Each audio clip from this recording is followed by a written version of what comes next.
المفروض البنوتة أو اللي بقت زوجة بقى أول سنة ليها وأول رمضان في بيت زوجها، المفروض الطبيعي إنها تعمل إيه؟ بداية يعني هي دايما الناس بتبقى يعني ترتيبات لرمضان وشكل الأكل وهنعمل إيه ونجهز إيه وهنعزم مين وهنتعزم فين. دي بتبقى حال الأسر العربية عموما. لما تبقى بقى مم. الأمر عروسة فهي بتبقى شوية لخبطة. هو هعمل إيه بالظبط؟ هو المفروض أعمل إيه؟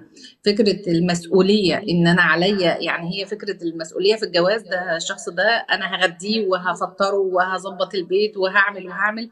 لما بيبقى في فطار لا ده الناس صايمه، ده اهله هيجوا، طب انا هعزم اهلي مثلا، الدنيا هتمشي ازاي؟ فاول بيبقى صدام او صدام عقلي في دماغها شويه ان انا اه، فكره تحمل المسؤوليه، هل ان انا انا مسؤوله من كل قد الحاجات دي اللي المسؤوليه؟ كانت ماما بتعملها لي. يعني هي في صدمه ان انا هعمل كل ده. انا يعني انا عايزه ماما.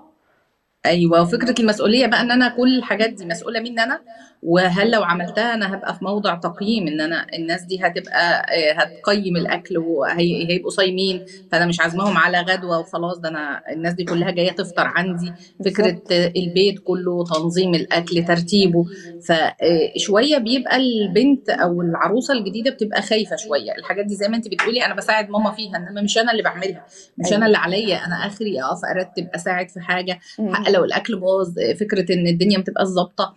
فكره برضو احنا الاثنين كازواج اول رمضان علينا، انا ما شفتوش صايم قبل كده، انا حالي في رمضان في بنوتات بتبقى لا والله ده نايمه بالنهار كتير، لا ده انا مش قادره، مم. لا ده انا مين بيودي على ايه، اعمل لي الاكل ازاي، لا ده انا هتلخبط، لا ده الوقت ضيق. ففكره لو بتشتغل او بالظبط بتدرس، بالظبط. فكل دي نوع من انواع الضغوطات اللي البنت بتفكر فيها مع نفسها.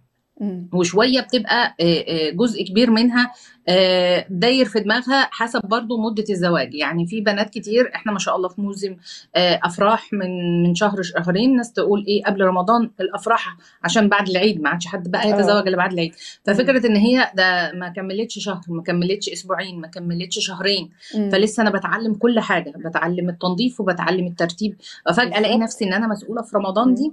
فشويه بيبقى لسه فيه رهبه. بتعلم المسؤوليه.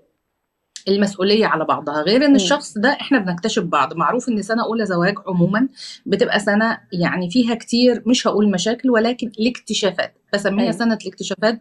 ان مم. احنا السنة دي مهمة جدا. يعني لو احنا بنصنف سنوات الزواج فسنة اولى زواج من اهم السنوات على الزوجين. ليه؟ لان هي بتبقى حالة من المكاشفة. انا بشوف نفسي وبشوف الشخص اللي انا ارتبطت بيه. ممكن تشوفي حاجات ما كنتش شايفاها قبل كده، ممكن هو يبدأ نوع من الأريحية بينا. فكرة ان احنا بقى والله لا ده عصبي، لا دي بتنام كتير، لا ده انا مم. مم. مدللة، لا مرتبطة بأهلي، لا ده الحاجات اللي هي بقى بتبان في الاحتكاك. لان مهما طالت الخطبة، دايما اقول مهما الخطبة او العقد طالوا، فهم ما بيبانوش الا 65% من الشخصية.